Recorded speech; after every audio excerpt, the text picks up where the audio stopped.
This is Kevin Conroy, the voice of Batman. This is Will Friedle, the voice of the future Dark Knight, Batman Beyond. And you're listening to the DCAU Review, hosted by Cal and Liam. Streaming at DCAUreview.com and on your favorite podcast app. Gotham City is a wasteland. Deep in its valleys of iron and steel, superguns wreak havoc. Who's up for some laughs? The only hope for the future is the new Batman on the block. Let's go! Batman Beyond. Justice returns to Gotham. Welcome, everybody, to episode 333 of the DCAU Review. I am one of your hosts, Cal, and with me, my good friend, good brother, the man that runs our social media empire. It's Liam.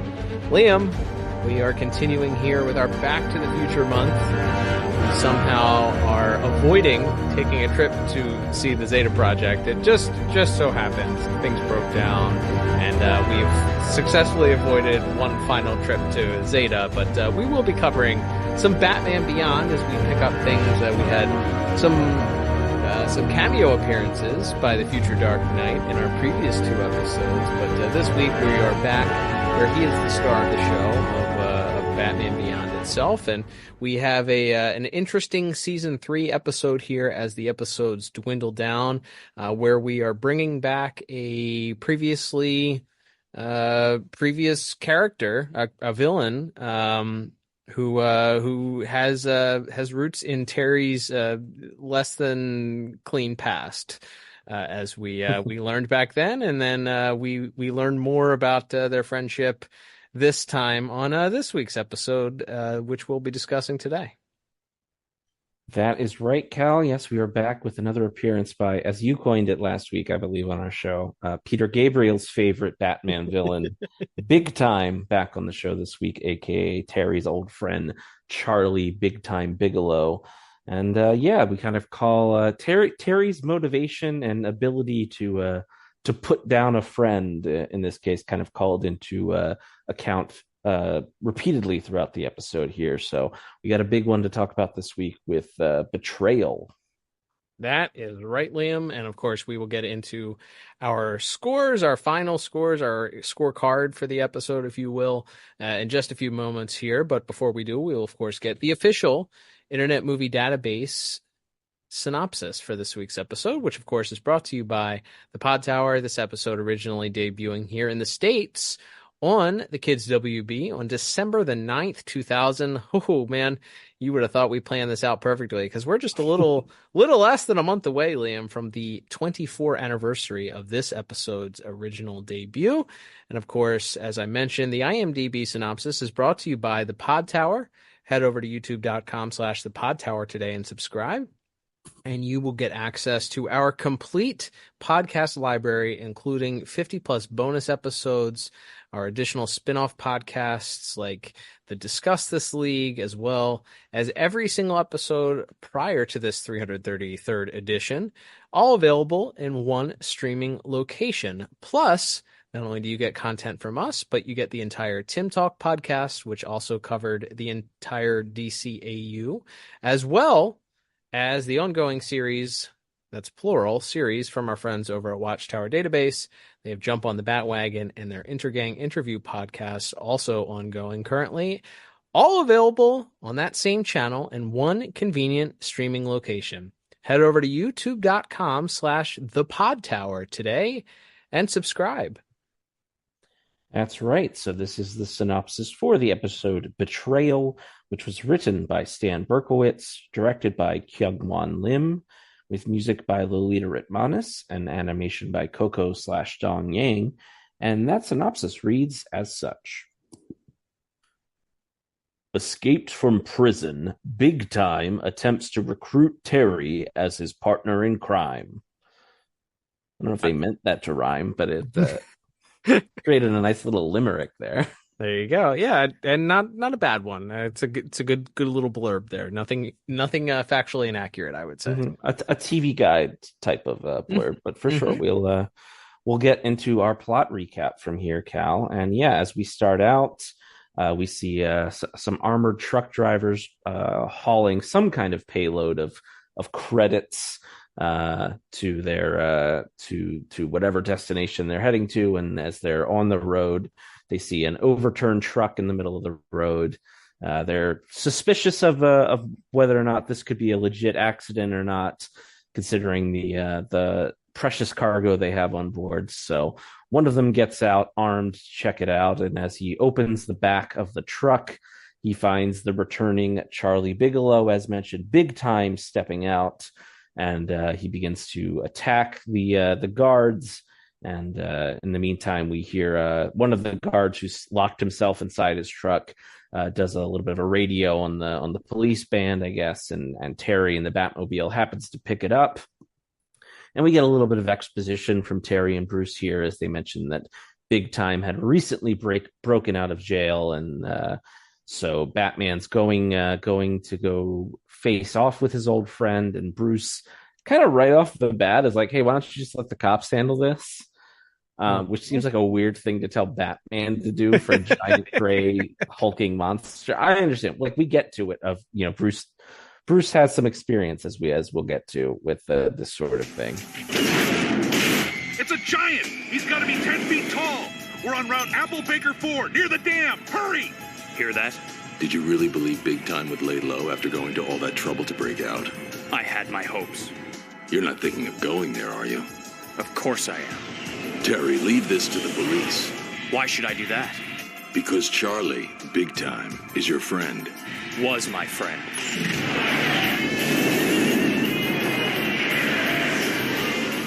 For whatever reason, Bruce is telling him to back it off, and Terry won't hear it, and he heads right into the scene. And as the guards look like they might be in trouble from Big Time, Batman arrives, and they have a scuffle, and we'll probably talk more about this in visuals. Terry breaks out some interesting new types of Batarang gadgets to try to subdue him. He has like these Empire Strike Back tow cable Batarangs that he's throwing to tie little him stakes on them. Yeah, they're like bolas with little stakes that go into the ground. Cool. Pretty neat.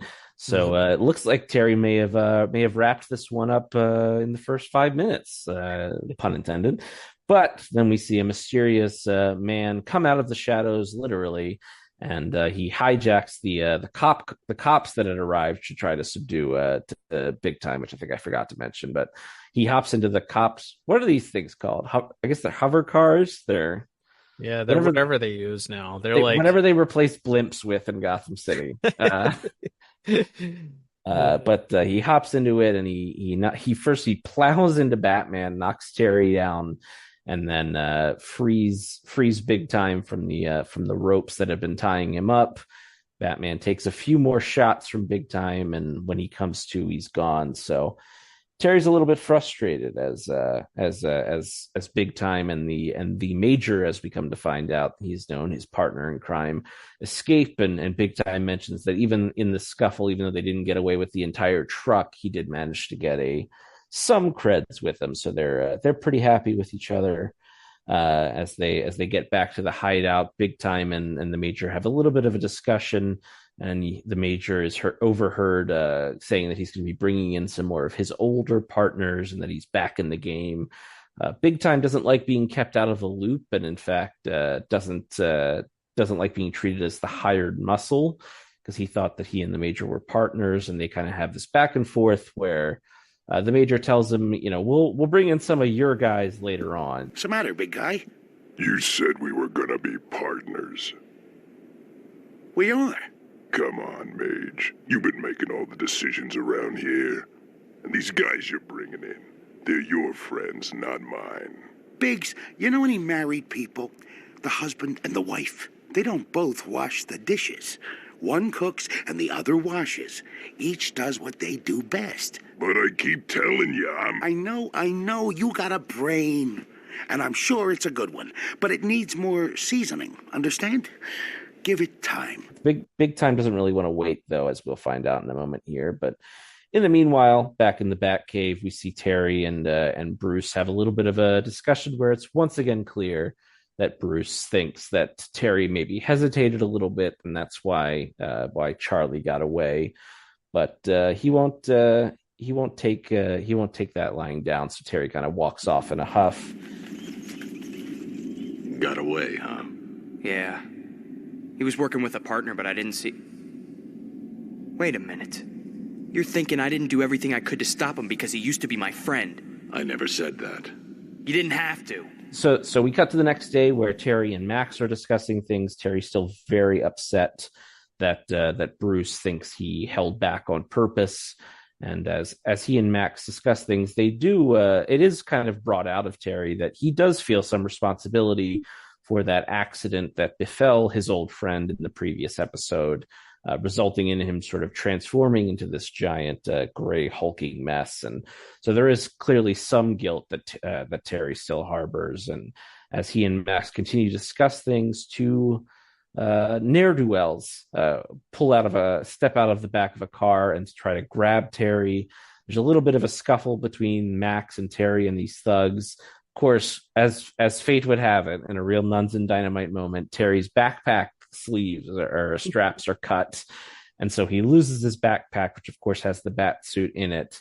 And in the scuffle, the other two men are able to overpower Terry and throw him into the back of the car, and they speed away, leaving Max kind of literally, in this case, left holding the bag as Terry is taken off to a mysterious location, and Max is left not quite sure what to do next. Yeah, that's right. I'm glad you used the literally holding the bag line there, because if not, I was about to pounce on that. Yes. But a panicked Max is seen next video conferencing over futuristic 50 years from now Zoom, I guess, with Bruce Wayne, explaining everything that happened to him, and she's quite panicked. We were on our way home from school. The car came out of nowhere, and Max. It didn't have a license plate, and Max. I tried to stop him. Really, I did, but Max! What about the suit? Did he have it with him? he dropped it. I got it here. I'll be right over.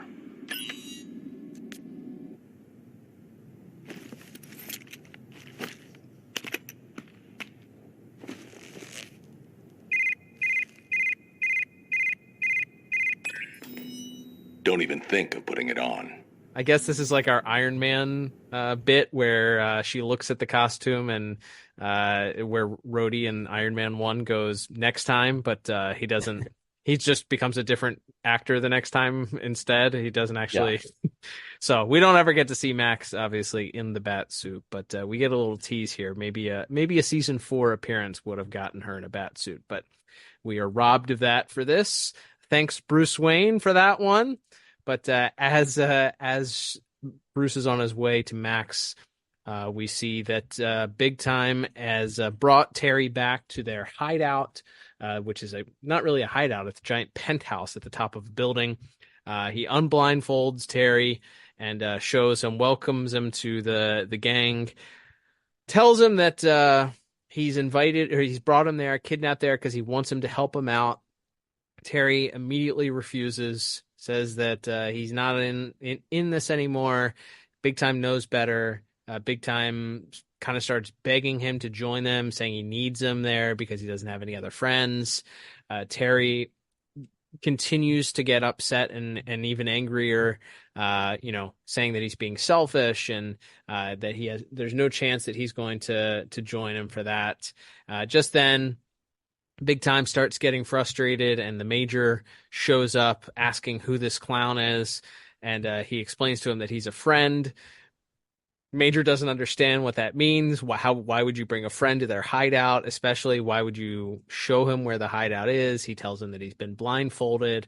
But just as they start arguing over this, they realize at that point, one of Major's gang members points out that Terry's making an escape, or attempting to, as he climbs out the window. And all bets are off at that point, as the Major tells them that they need to get rid of that guy so that he can't go and tell the police. And what else would a gang do but not chase Terry down? They just start shooting at him with big laser guns and then a rocket-propelled grenade. Very, very, very subtle things. No one you wouldn't would want. notice. Yeah, you gotta shoot him with the bazooka because you wouldn't want to, him to bring any unnecessary attention to your hideout. So let's shoot him with a bazooka 2 feet away from where we are. That Correct. won't draw any suspicion or Multiple any times. cops. Multiple times. Yeah, and hit other buildings. Terry, there's a bit of a chase as Terry climbs up some buildings. Luckily, there's the ever-present outdoor elevators that he's able to climb upon, and seems to be getting away. Jumps on the roof of a moving vehicle to hopefully make his escape. But wouldn't you know it, Big Time catches up to him just then, throws him off the roof. A scuffle happens. He chases Terry up the side of a building. Shakes him down. They go down an alley, and that's where Big Time looks like he's about to do Terry in, but he holds up at the last second, saying that he can't kill Terry. He's just not able to do it.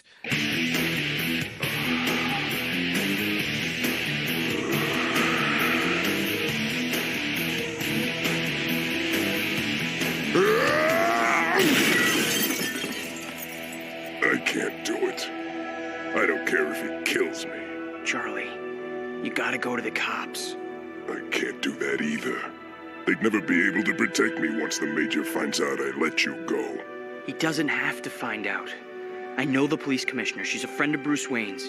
She can make it look like the cops caught you right after you left the hideout. But then I end up in jail. What were you expecting, a medal?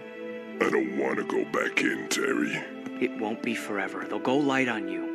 And while you're in, the doctors will be working on a cure. A cure?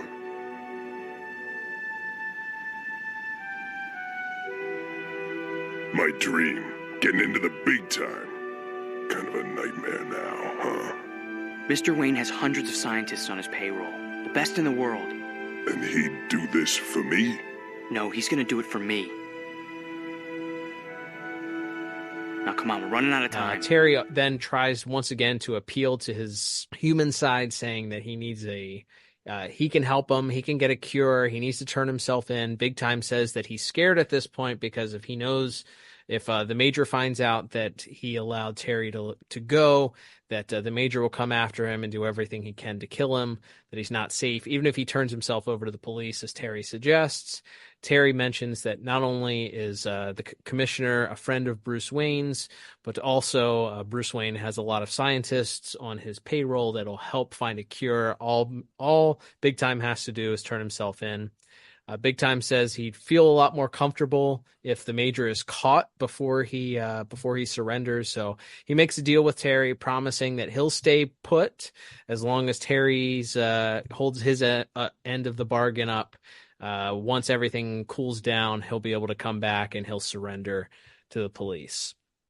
So Terry reluctantly decides to trust him at that point, runs away, and the next thing we know, we cut back to the penthouse and see Major and his crew hurriedly trying to escape, noting that the police have probably been called due to all the shooting. Go figure. Who'd have thunk it? But they get back down to their cars once they've cleared their penthouse out. And just as they pull out of the garage, about 500 cop cars are sitting right outside. And the Major notes that they didn't just bring that group for that many, for just some shooting, that somebody must have tipped them off. And the gang begins saying that it must have been either Terry or perhaps Big Time. And Major says, well, at this point, we're not going down without a fight. And we get a little gunfire that ensues at that point. The Major is able to almost get away as he sneaks out the side away from his crew that are in the middle of their firefight. But who's there to stop him but Barbara Gordon herself, giving him a pistol whip across the face to knock him out. And all of Major and his gang eventually are subdued by the cops. So at that point, Terry and Barbara get in her car in pursuit of where Big Time was last seen. And of course, he's gone. He's not there. So at this point, while it won't be hard to find Big Time, he is quite upset at himself for trusting Big Time and for being played the fool at this point. So he does whatever else he would do at that point. He goes for a sad boy walk and just He just happens to run into Just like me, for real. for real. Luckily for him, he doesn't have to look far because soon thereafter he runs directly into Big Time. What happened? You panic? I was never gonna go to the cops. I only went along with it so you'd get rid of the Major for me. What? I wanted to bring you and some others in and gradually push him out. But when you ran off, I thought of a faster way of doing it. See, the Major's got lots more men all over town. And now they're my men. And none of them know I helped take him down. They're all gonna think you ran straight to the cops, and I was able to get away. But the commissioner knows. You think anybody in my circle would believe a cop?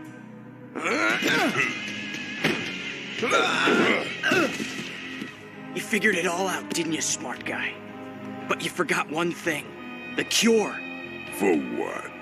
I like the way I look. The minute I walk into a room, I get respect. So even that was a lie. Yeah. And there's one more thing I lied about. When I said I couldn't kill you, I just didn't want to do it then. But now, I made you an offer, and you turned it down. Where's the respect? At this point, it looks like with Terry not having a bat suit, he's probably going to be done in at this point. But just then, a pair of headlights appears in the distance, and once again, our hero is saved. That's right.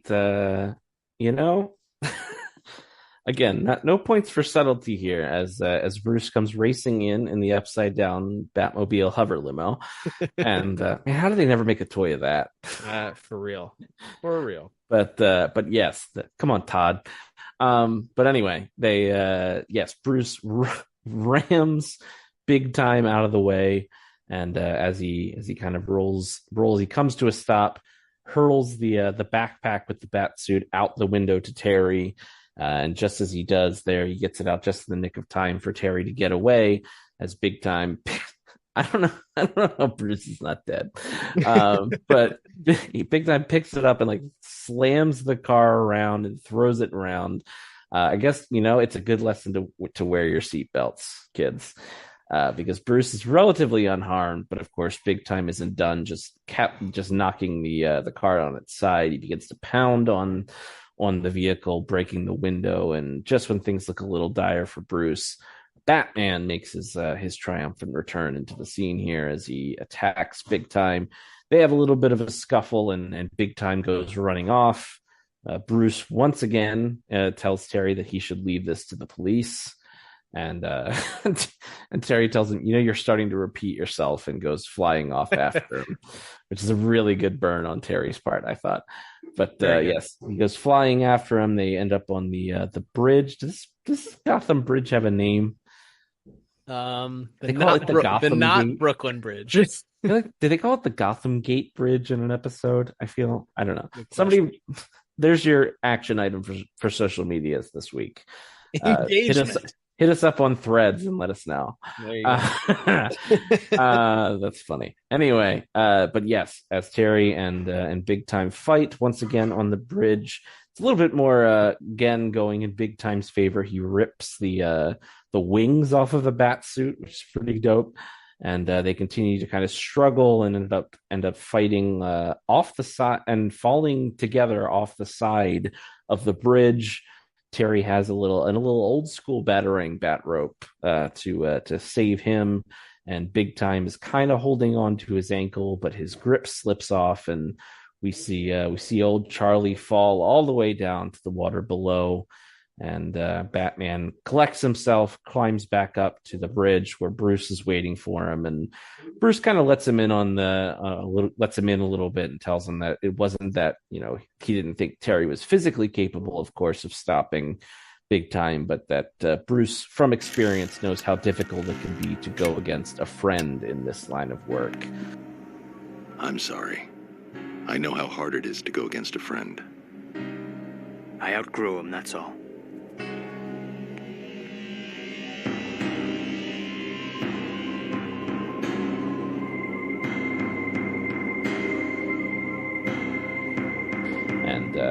And Terry kind of once again brushes him off and tells him that he's not that he's not his friend, at least not anymore, and kind of leaves Bruce standing on the bridge as we fade to black. Yeah. So this, out of all the episodes of Batman Beyond, this is an episode. I will say that. All right. Plot wise, I will say all for this sort of mirroring the Batman Harvey Dent Two-Face type of relationship that with Terry. All about having somebody that's part of Terry's past that he once was friends with, that he just has essentially a soft spot for in his heart to see redeemed. The problem is I don't find Big Time having any redemptive qualities whatsoever. He's also very dumb because in the last episode, the episode Big Time, he does the exact same thing where he's convinced that he's going to recruit Terry to help him out to get back into trouble. And Terry's like, nope, that's my old life. I don't do that anymore. I've gone legit. Here, let me help you go legit. And then, but Big Time can't stay legit. Like, he just finds a way to get back into trouble. Terry has very well established he's not interested in this life anymore.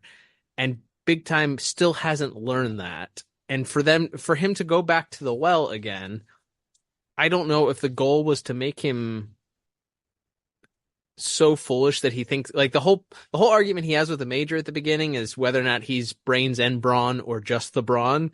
And he's convinced that he's brains and brawn. So was this to establish that he was, in fact, his hubris and thinking that he was so smart is actually fool's gold? Like, I don't know, maybe. But I'm left kind of scratching my head because it was very clearly established in that first episode. Terry didn't have any interest in rehashing what they did that got them into juvie. Like, he's on the straight and narrow path at this point, and there's nothing that's going to deviate him from that path. So for Big Time, the whole linchpin of this is Big Time goes and he's jealous that he doesn't have any friends or doesn't have any sway in the group. So instead of him going out and recruiting anybody else, he just goes to the one guy, which, like, I get it. Like, it was his one friend or the one person that he felt would stick by him or that stuck by him years before. But it just feels like we established so well in that first episode that he should know that Terry isn't interested in doing this, and him trying to, like, bring him in this way wasn't very smart. I don't know. Yeah, it feels like it's all set up because even though we're kind of repeatedly, we see him sort of trying to stand up for himself to the Major, being, wanting to be a bigger part of it. So I feel like you're supposed to kind of be lulled into feeling like he is kind of this dullard who's just going along with the Major, even though he's trying to convince everyone he isn't. So that when in the third act, when he's like, actually, no, this was my plan all along, and actually I have no problem killing you, even though we used to be friends. It's like supposed to be more of like the knife is twisting because you thought he could still be redeemed.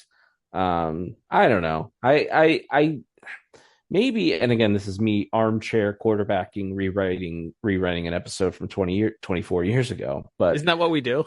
Yes, every week. So let's do it again, but more direct this time. But I guess my like alternative pitch would be, what if he tries to recruit like another friend of theirs from back in the day, and there's and at the same time Terry is trying to keep that friend on the straight and narrow, and then there's like kind of this war of is the friend gonna give in to the allure of the money, because there's a scene where he brings Terry to the hideout and he's like, look at all this stuff, and he points to there's like a jukebox and some arcade machines and things. Very, very good to know that arcades and jukeboxes still exist 50 years from now, whenever now is.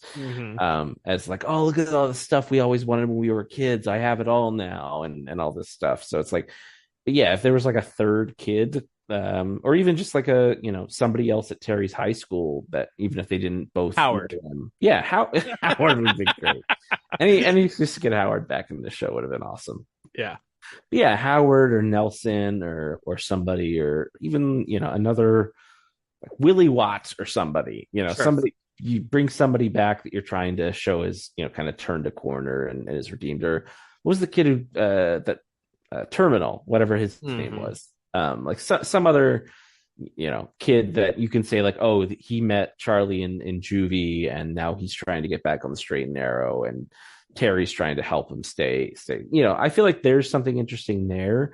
But yes, just doing a repeat of Charlie trying to convince Terry to go over to the dark side, and then the idea of like, oh, we don't really see it illustrated that Terry is holding back. I feel like, I mean, they have the fight at the beginning where he kind of just gets overwhelmed, and then he gets blindsided by the Major, who he doesn't know is there. Right. And then in the rematch, he kind of, he takes him out. Like he's not really hesitating at all. So like it's more, it seems more like he does express to Max in the one scene that he has like some doubts or some guilt about exposing him to the chemicals and stuff in the previous episode. So, and I guess he is still gullible enough to believe that he's going to want to turn himself into the police. And if you just offer him help, he'll take it and all that. So I guess he does show that he is still gullible, but it's never really when he's Batman. It's only when he's Terry that he seems to have these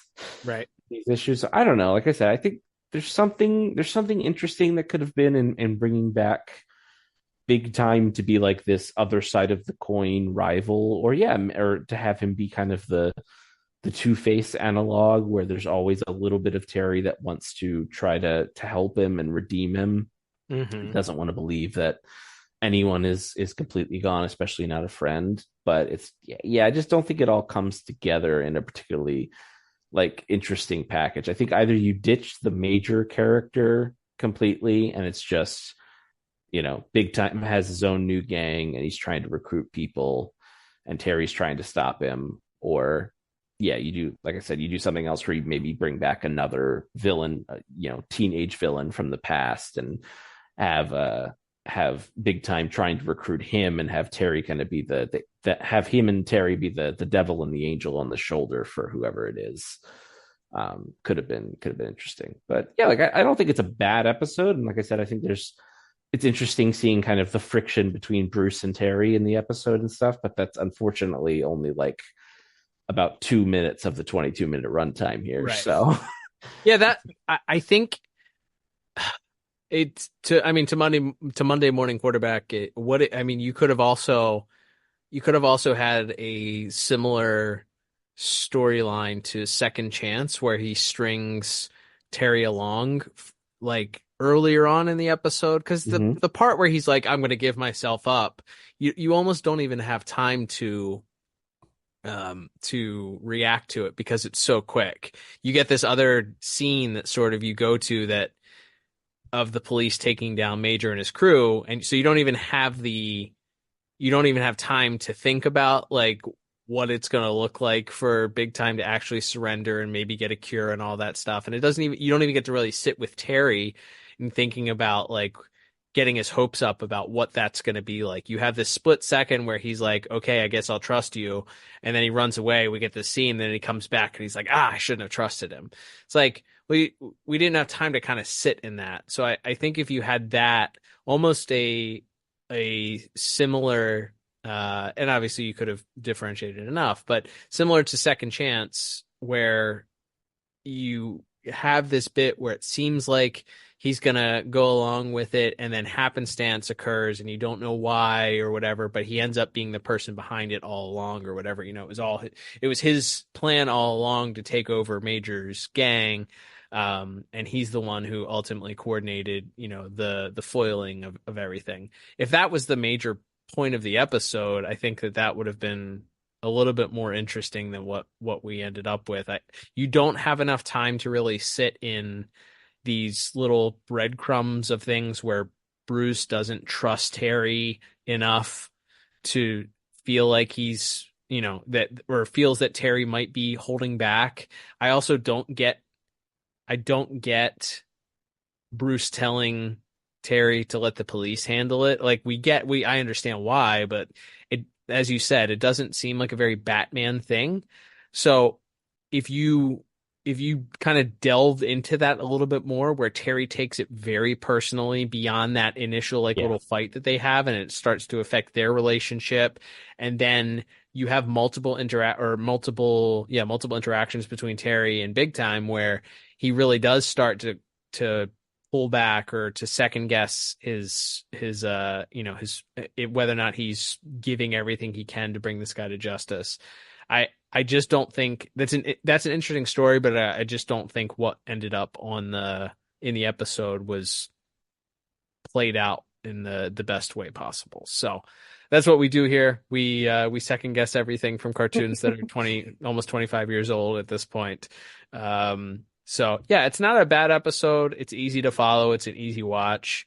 But I think if you're going to bring this character back and you're going to have these interesting little tidbits of things that could have been, like these little story beats that could have been a little bit more interesting than what we ended up with, you kind of just have to say, I wish we had gotten something different. So altogether, I gave it a 5 out of 10 for my plot score. It's fine.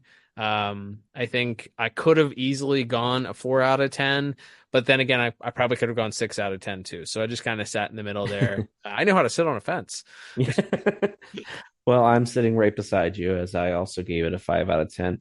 Yeah, I think you really hit it on there. There's interesting little nuggets that if they were focused on more, just could have maybe made this a little bit more interesting. And teasing, like you said, we talked about during the plot recap, like teasing Max putting on the bat suit, I think was fun. Like it was a fun little idea, a little throwback to, a Shadow of the Bat type of thing. Batman's out of commission.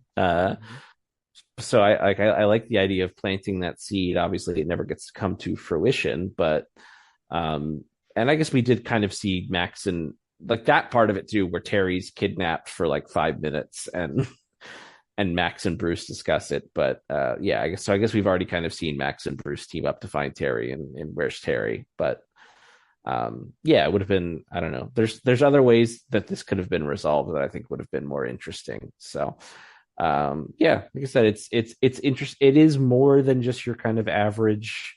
This is probably more interesting than the one where he has the talking gorilla, just because that we reviewed, I think, earlier this year, in the sense of like, it's not just like random episode, random villain, kind of feels like a filler episode. There's some interesting character strings pulled on for Terry, and even for kind of solidifying, Big Time as a full on villain, and not this sort of, lost, dullard who's waiting for his smart friend to save him. It's like, no, there's some interesting stuff in here. The Terry Bruce stuff is interesting. The Max stuff could have been fun, but yeah, as it all comes together, it's just kind of a big pile of okay, I think. Exactly. That's why we ended up right in the middle. All right, Liam, let's continue here with our next category, which is going to be visuals and animation. Coco Dong-Yang responsible for our animation this week, directed by Kyung-Won Lim and written by Stan Berkowitz, as we talked about at the top of the program. Visuals. I don't have a ton. There are some interesting fight sequences, I'd say. I think those are the fight at the beginning, kick things off with a strong action sequence between Big Time. I like the reveal of Big Time, actually.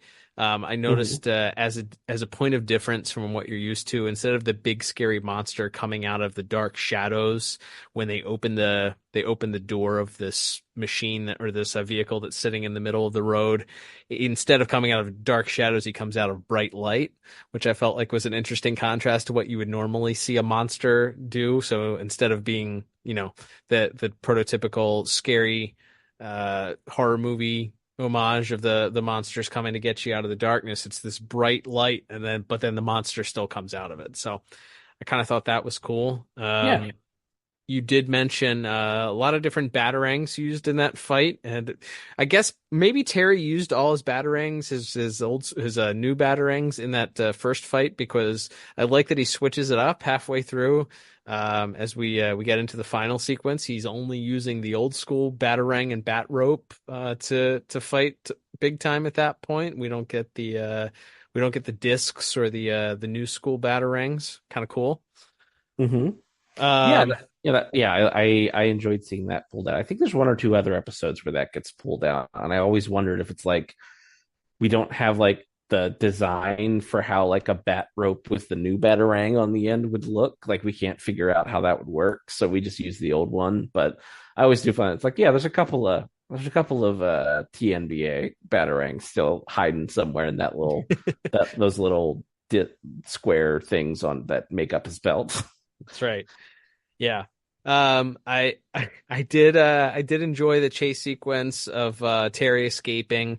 So we already mentioned the giant RPGs, him not being in the bat suit but still having the athleticism to jump from the exterior elevators from on the side of the building. I liked that. That also feels like a callback, of course, to the old Gotham. Certainly Batman the Animated Series, there's at least one or two sequences of exterior elevators being used in a fight. So that's neat that Neo-Gotham still incorporates those old timey tropes from the 30s on the side of their buildings. There was one bit in that final fight also, as we get our final fight between Batman once Terry has the suit back on, fighting big time on the bridge, as he sort of big time scales the suspension cables on the bridge and is kind of hanging off of it, and he grabs a flying Terry, and I thought that was probably some sort of homage to a King Kong like battle there. For sure. Yeah, good call. Him scaling, the flying objects flying towards him. I think it's probably contractually obligated in most, if not every, King Kong movie nowadays to have the him climb something and something flying coming in and him grabbing it. So as it was in the original, of course. So yeah, I that one stood out to me as a pretty neat bit. I like the double vision effect also that happens when Terry throws what was that gadget that he throws in his eyes? There's like some sort of flash bomb or flash grenade that he throws in his eyes. I don't know. We've seen Terry use too many of those before. But I like that, and that you get the double vision effect.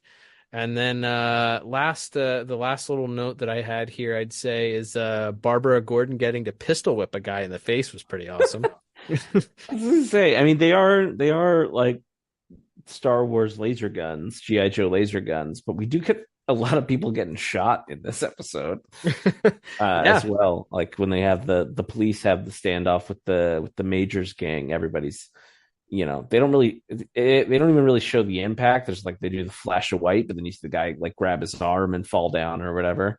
So yeah, the Gotham City Police, for one of the probably only times in this series, other than was it Eyewitness, where the Spellbinder episode, like this is the only time we see the Gotham Police be the least bit competent, I feel like, in this series. God knows what their SWAT team's like, but yeah, I think that's kind of a fun sequence. Yeah, Barbara getting to be a little bit more active, still in her old age here, but I enjoyed that. There's almost kind of reverse. You mentioned the flashbang at the end. During the first fight, when Terry's kind of knocked down after, I think it's after the Major hits him with the hover car, it kind of cuts to the POV shot, and his bat vision is kind of malfunctioning. Yeah, and then as it kind of the red, you kind of see big time step out of the red of the static of his vision, and then they kind of almost reverse that with the flashbang bit at the end, where you see big time on the ground and he's looking up, and now his vision is kind of askewed and kind of sees Batman sort of skulking towards him. So I thought that was kind of a fun visual trick there. Yeah. I did note that too. It kind of reminded me of Blind as a Bat, where we get when Batman has the red vision to help his his temporary blindness in that episode. The only other sequence that I don't think we mentioned, I love anytime we get to see Terry do a quick release from the Batmobile when he's chasing somebody, and that occurs in that first episode where he shows up, the Batmobile pulls up, he pulls those levers at the top and sneaks out the bay door at the bottom of the Batmobile to right into a giant chest kick into Big Time. I thought that sequence, and then followed up with some good hand-to-hand combat there. So yeah, I like anytime they show like how something functions. Like I think we've seen Terry jump out the bottom, out of like the red hole in the bottom of the Batmobile before.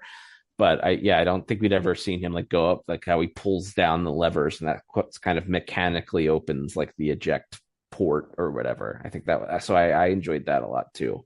They might redo that in Return of the Joker too, because that sequence definitely, I can see him doing that in another sequence, but I don't know what episode it is. So maybe that can also be our action item this week. So if you remember what the other episode is that Terry uses the escape bars, or maybe there's more than one. It's been years since we've reviewed a lot of these episodes, so please refresh our memories. But yeah, that sequence is always is a super fun one. So overall, not anything too terribly offensive or off the wall. I think the fight sequences are certainly interesting enough. Those are probably the highlights for me. So I ended up settling on a 6 out of 10 as far as visuals go this week. What about you?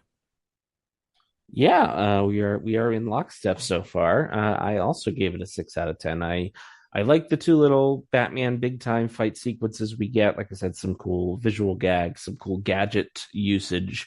But overall, not a lot to write home about. I wasn't sure whether to put this in visuals and voice acting, but the other note I had was that the Major's character design is 100% based on the man who's voicing him, John Polito, as well.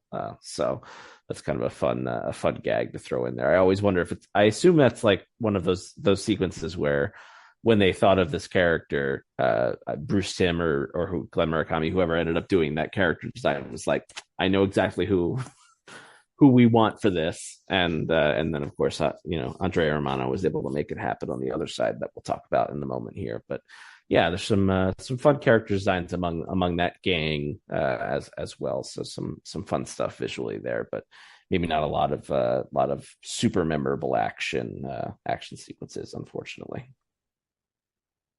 All right, Lane, let's move on to our next category, which is going to be music. And I believe the credits said Lolita Ritmanis responsible for music this week. So let's talk about the work that Ms. Ritmanis did for this week.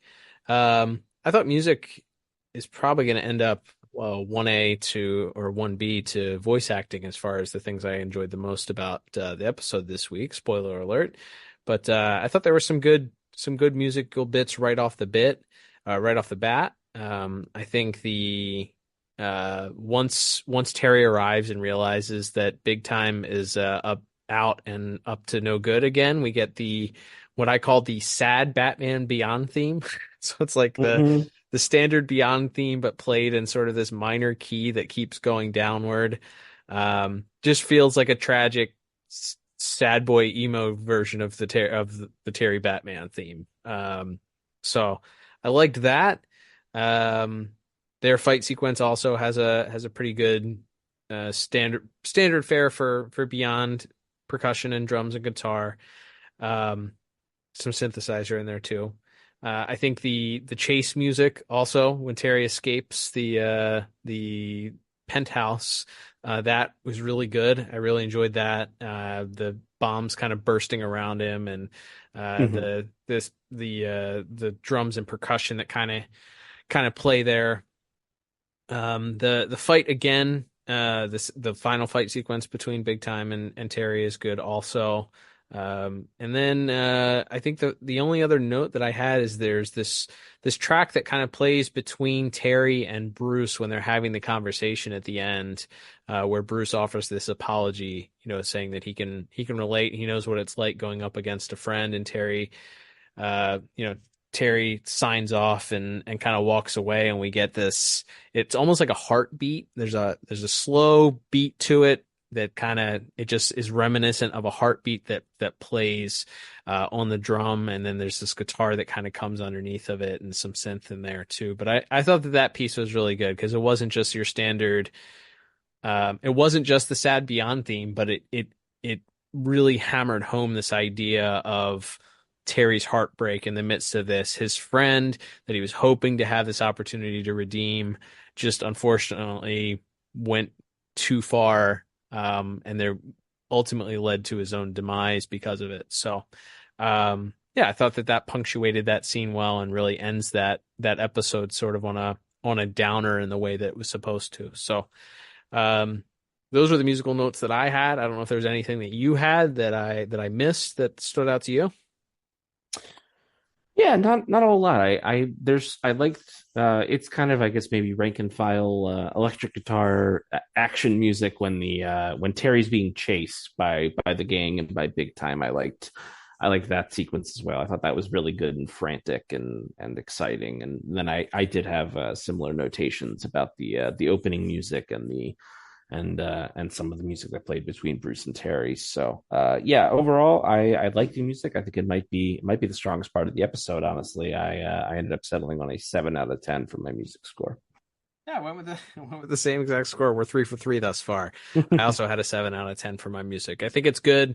As we mentioned, we'll see, I guess, with our final scores here with voice acting, but I think it's strong, and it really adds the emotional beats that are needed for the sequences that carries really just such kind of this heavy downer moments and this somewhat of a tragic end for Terry's good friend Big Time. All right, Liam, let's wrap things up with our final category of the day, which is going to be voice acting. So we have a new voice actor for Big Time, replacing our previous voice actor. And we have, of course, a lot of series regulars. But this new voice actor, of course, kind of familiar to most of us. Pick that up right away as soon as we hear him. But we'll talk about him amongst our other voice actors and actresses as we discuss this week's voice cast. Yeah, this is a heavy SpongeBob alumni in minor roles episode here. We have Bob Joels playing. I think he's the driver in the armored truck at the beginning. He's Man Ray, which is the Black Manta pastiche for the Aquaman pastiche in Mermaid Man in SpongeBob. He's the villain, Man Ray, as the driver there. That's funny. And then playing one of the cops who I think shows up to try to apprehend Big Time at the start is Roger Bumpus, who plays Squidward on SpongeBob. So go figure. Yeah, both very minor roles, but I thought based on their work in other legendary cartoons, gotta shout them out there. We do briefly have Angie Harmon returning as Commissioner Gordon. I think this is her last episode. Of course, was the second Commissioner Gordon, Commissioner Barbara Gordon, after Stockard Channing did it for the first half of the series or so. She doesn't get much to do. She has like 3 lines, but worth noting for it being her last performance. And then we have as mentioned, as the Major, we have John Polito. Definitely one of those, like, you'd know him if you saw him character actors. If you look this guy up on IMDb, a lot of one episode of various sitcoms and Law and Orders and that kind of guy. Maybe most famously known as, I think, one of the leads in the original 1994 Crow, and as well as American Gangster and a few other things. But he's a good slimy mob boss. He doesn't get a lot to do, but he bounces off our other villain, as we'll talk about in a moment, pretty well, as far as just being this guy who's he's just sort of dismissive. Like he's just kind of this, he has designs on being like this big mob boss, and he's kind of too arrogant to see what's happening around him. He doesn't get a lot to do, but I think he maximizes his minutes. Yeah, I agree. He's he does look exactly like his character too, which is quite funny. I think the funniest bit that has like modern context is when he's talking about how a husband and a wife, when they're married, only one of them cooks and the other one does the dishes, and he's trying to make this parallel that Big Time should just be happy with washing the dishes. But ultimately, none of this would have happened to this character if he had let Big Time cook. Thank you. I was waiting to use that line for this very moment. So he's pretty dynamic in the way that he talks. He doesn't have a ton of lines, but I feel like, as you mentioned, he sort of maximizes his minutes for what he does have. So yeah, a strong showing from him. I believe he's unfortunately passed away. Yes, in 2015. So a posthumous tip of the hat to Mr. Polito. Absolutely. And then we do briefly have Cree Summer as Max once again in this episode. Like I said, I kind of wish she got to do a little bit more, just because, and I think she's obviously also playing the two friendly ladies who are hanging around the mob bosses. I'm not sure what the current term is for them, and what term you could use in a children's cartoon to describe them. But I wish Max got a little bit more to do in this episode. But she is around briefly. I do really enjoy her bouncing off of Kevin Conroy as Bruce Wayne in that one scene is a lot of fun. But just wish we got to do a little bit more. And then, as you mentioned, we'll get to our main villain of the week, Mr. Big Time himself. As you mentioned previously, it was voiced by one of the Baldwins. Who could remember which one? It was Ethan, I remember, but I did have to look it up. But yes, he has been replaced now, and he's being voiced by none other than Clancy Brown, who, of course, obviously a legend to us for the last 30 or so years, having voiced Lex Luthor and a few other characters, that the stepdad on the Zeta Project and all of that. But more recently, you may have been watching him on the silver screen television, or is that movies? The streaming screen, I don't know. The streaming screen on the this little indie art house show called The Penguin, playing Sal Maroni and doing a darn good job of being a complicated but ultimately terrible man. And being pretty menacing in the role as well. So delighted to see him getting his flowers for his on-screen work. But yes, he's good. I feel like they're putting some kind of effect on his voice a little bit to maybe just like extra deepen it. Not that Mr. Brown needs a lot of help to deepen his voice, but maybe just to differentiate him a little bit more. He has like a little bit of a Brooklyn accent, I feel like, to his like his gangster voice, but just to make it sound a little less Clancy Browny, they really deepen the voice a little bit too, I think. But yeah, I think I think he does a good job. It's hard not to just hear Clancy Brown because his voice is so recognizable, but that's not to say he doesn't do a good job. I think it's more interesting when he gets to play the straight up villain in the third act, when he kind of makes that reveal to Terry of how he had kind of set up these dominoes all along. But I think he does a good job. As again, it is kind of distracting having it be Clancy Brown playing a non Lex Luthor role in one of these shows, but that's not to say he doesn't do a good solid job with it. Yeah, the only knock on it is that it's distracting because you immediately can tell that it's Clancy Brown. Like it sounds like a monstrous Lex Luthor. Like that's the only thing. I mean, he does put a little bit. It sounds like he's putting a little bit of an accent on while he's doing it.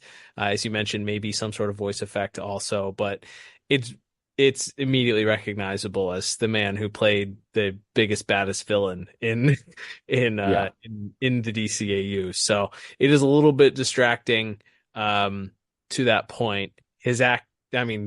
That's nothing to say of his actual performance is fantastic. He's believable as this guy who's kind of ultimately stabs his somebody that he's calling his best friend in the back in order to elevate himself to this position. At no parallels to the Penguin show there can be drawn there. But yes, a fine performance, but just slightly distracting because it's so distinguished. I mean, it's easily identified as the one of the more memorable and obvious villain voices in the DCAU. Absolutely. And then, we just have our two main actors, already touched on it briefly. Kevin Conroy as Bruce Wayne, of course, and then Will Friedle as Terry McGinnis / Batman. Kevin gets a little bit more to do. We've talked about this a lot after the Buffy edict of the later seasons of the show, where so much of it is set at high school. Bruce is either kind of couched a lot in these episodes, or he's, just there to provide a little exposition. So it was nice seeing for what little we got. And as we mentioned, that's kind of one of our problems with the plot, is that we didn't get more of Kevin Conroy and Will Friedle getting to kind of have this conflict between between them over how Terry's handling all of this. And then kind of the reveal at the end being that Bruce is kind of reliving his own adventures as Batman, having to fight a friend, and how that hurt him, and how he was kind of in his own unable to really articulate way, he was trying to look out for Terry here. And I think that comes through. It's maybe 3 or 4 lines that he gets at the end there, but just saying, like, I know what it's like there's a real, like, softness and empathy in his delivery when he talks about having to go against a friend and how much that can hurt. And the other side of that being Terry being kind of very kind of pushing him away, like telling him he's not a friend, he's a ghost. Like that's pretty powerful too, as a moment of Terry kind of hardening to the world in a way that maybe we haven't seen him do as much in this series yet. So, like, there's something at play here that, again, just wish we got more of it between these two. Yeah, that's exactly. You can't fault them, obviously, as we talked about. They're not the ones certainly wrote it, and I don't think you are faulting either of them. But there's just oh man, I really would have liked to have seen a little bit more of that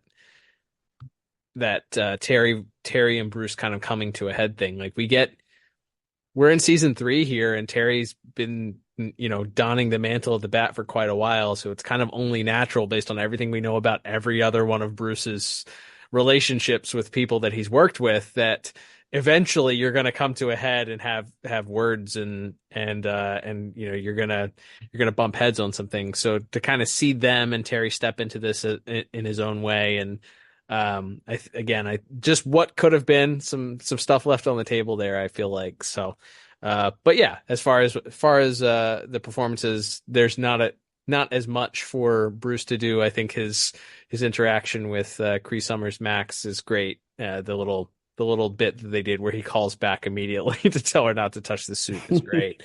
And then, as you mentioned, the sort of heart to hearts that he has with Terry, kind of bookending the episode, are certainly interesting. So yeah, good performances from both of our leads here. I ended up settling on a 7 out of 10 for my score. It's even with Clancy Brown's somewhat distracting casting, I think that everybody turned in a pretty strong performance. Just not a lot of emotion needed in a lot of these scenes, unfortunately. Yeah, I went with a 6 out of 10, so our streak is over at 3, I think, here. But it's everybody's good. They just they just don't get a lot of time to really deepen what could have been an even more impactful episode. So that's no fault of the actors. Just wish they had gotten to stretch their legs a little bit more. So with all that in mind, I guess that brings us to final scores. Yeah, that's right. So totaling up my final scores here, Liam, I end up with a 25 out of 40. What about you? Yeah, and I ended up just 1 point lower, if you were keeping track of how many categories we agreed on this week. So I ended up at a 24 out of 40. As we get into rewatchability here, I mean, it's a returning villain. There are some character beats for Terry, but I don't know. You could twist yourself into believing, I guess, or twist my arm into saying that this is because it's a returning villain and it kind of fills in more of like the Terry character, I guess, in the grand scheme of things. I don't know. I think it's probably a skip it in the grand scheme of things. The big time episode kind of stands on its own, and I, you know, this doesn't do much, I think, to add to that. Maybe do we give half thumbs up? Have we done what we call our Orange Cassidy thumbs up, our barely raised thumbs up, right? Yeah, I guess that's like a single half thumb up of like, yeah, I guess to the overall story, it kind of completes the big time arc, but I don't think you'd be missing much if you don't find out what happens to him.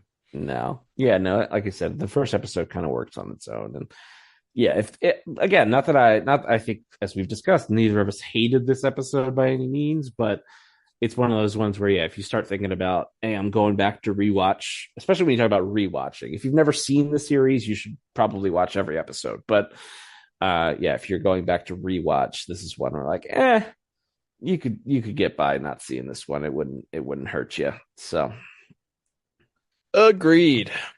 All right, Liam, let's begin to wrap things up here. Thank you, everybody, for tuning in. Thank you for supporting the podcast by listening.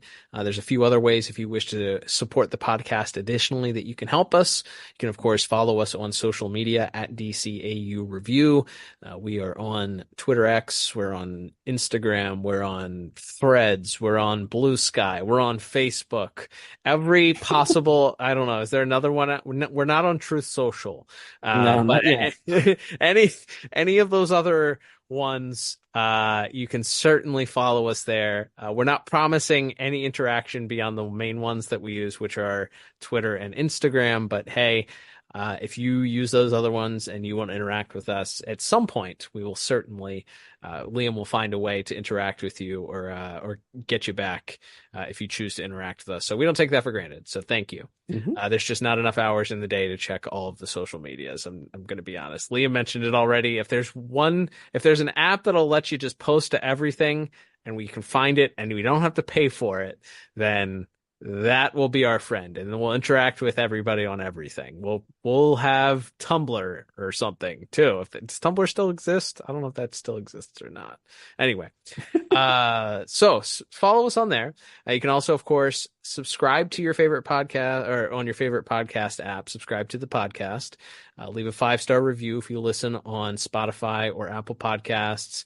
And if you listen on Apple Podcast, leave a 5-star review and you leave a little blurb. Should you happen to reside in the continental United States, we'll send you a little thank you gift if we read your review on air. And then, of course, you can check out the show notes as well. You can go ahead and click on the link there if you want to become a monthly supporter of the podcast. We thank our monthly supporters. Thanks for giving us your hard-earned dollars to encourage us to keep making podcasts. Helps us a lot, encourages us to keep the wheels turning to make sure that we're putting out strong quality stuff and not just mailing it in every single week. Thank you for that. And then, of course, you can also check out the show notes for a link to our store also if you want to pick up a piece of merchandise to support the podcast directly. Liam, we are continuing next week with our Back to the Future month, where we'll pick things up with the next episode of Batman Beyond in production order. That's right. It's not production order. It's air date order. In air date order. Or DVD order, whatever. That's right. Yeah, those darn DVDs went in air date order, even though the DVDs for Batman and Superman went in production order. It's really screwed us up here. But that's how I would assume most people watch these shows if they're going back. So it's fine. But yes, the next episode we'll be reviewing is it'll be another 2-part adventure. Batman Beyond did like no 2-parters after the first 2 episodes, and then did 2 2-parters in the final season here. But yes, we have Curse of the Cobra Part 1 coming up next week, with of course Part 2 to follow the following week. That'll be our last couple of episodes before Thanksgiving week. Yeah, I couldn't tell you the last time I saw these episodes. I don't remember loving them. So we'll see how it feels going back into them with a fresh set of eyes, starting with Part 1 next week. Can't wait, Liam. It's going to be awesome. Make sure you tune in. But until then, I'm Cal. And I'm Liam. We'll talk to you on the next episode of DC. Bye-bye.